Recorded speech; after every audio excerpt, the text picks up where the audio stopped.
This is a job I did about a week ago.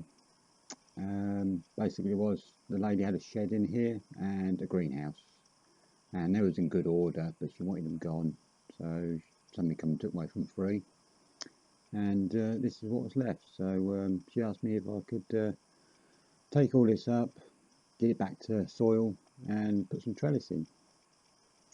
Because behind that panel, which is could come out, is some wisteria, my favourite stuff. And a lot of the wisteria had actually grown along the ground behind the greenhouse. So I tied it all back, and the plan is to put it all up the trellis. As you can see, it's a bit damp. The forecast was actually sunshine and light cloud, so particularly it rained. It was heavy mizzle from the moment I started to the moment I finished that day. Got a bit miserable at one point. Fortunately, the slabs weren't cemented down, they were just bedded in on sand. The slabs were the size that you put them in a wheelbarrow and they wouldn't sit in there properly, so I had to smash them.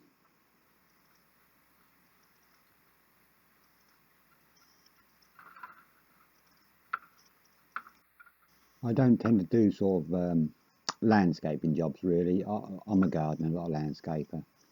But this place I actually do the conifers for her, and she asked me to do it because she sort of trusted me, and it's not the most technical job to do, so I said I'd do it for her.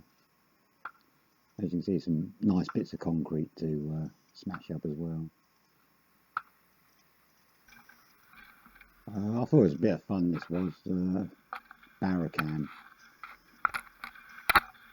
The fun bit was these steps and the ramp. Bear in mind everything's wet. I couldn't fill the barrow up very much because I was sliding down there, so that wasn't the most pleasurable bit. I didn't want to go for a conservatory. And it was a bit of a shack around there really with the wheelbarrow.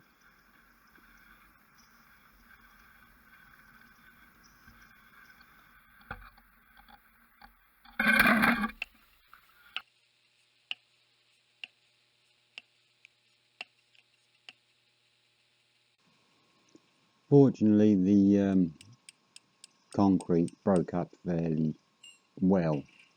There was some thick old bits of concrete in there, but they hadn't put a particularly good sort of hardcore base underneath it, so you know it cracked and you can get it open.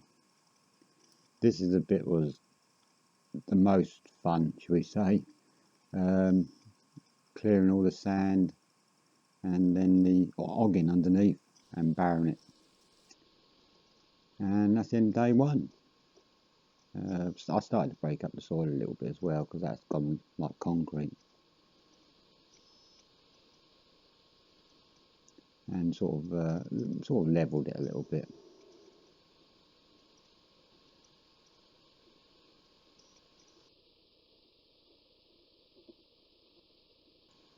So that was the end of day one, and I was glad really. Day two was the opposite, the weather. I got there 8 o'clock in the morning and it was -3. As you can see, everything's just white. It was bitterly cold. So this is the post holes. My wife see this and she said I look like an old badger trying to dig a hole, which I think is probably right. There's actually 9-foot posts I put in here. They're in a long way. Everything is well pressure treated. And I didn't concrete the posts in. I actually used hardcore, rammed in. They're not going nowhere. That's the first section of trellis I made up. I made it 6-inch squares. The cross members, the middle one, I actually doubled up as a sort of belts and braces because time it's covered in wisteria and the wind cuts through here sometimes. It needs a bit of strength to it. To save threading the wisteria through the trellis and mostly probably breaking it. What I did is got the slats, I suppose you'd call them, and sort of fiddled them through the wisteria. It saved sort of bending the wisteria about a bit, and just seemed easier in the long run as well.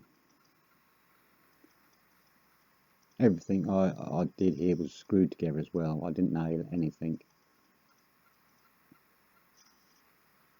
because as a rule, nails tend to come out of trellis pretty easy. And there it is. That's all the wisteria through. So in the summer, she's got instant cover.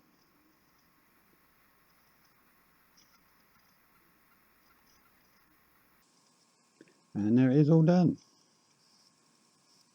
And this point, she decided she wanted some fan trellis on it as well. So what I did, I put some little stub posts in the ground and went straight up to the trellis.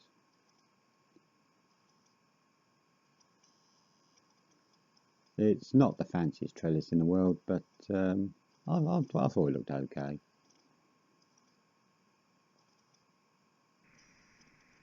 And there it is. I've got to go back in a couple of weeks and put a lot of compost on that soil and dig it over good and deep and just turf the edge to curve it a little bit. Thank you for watching, and hope it was of interest. Thank you.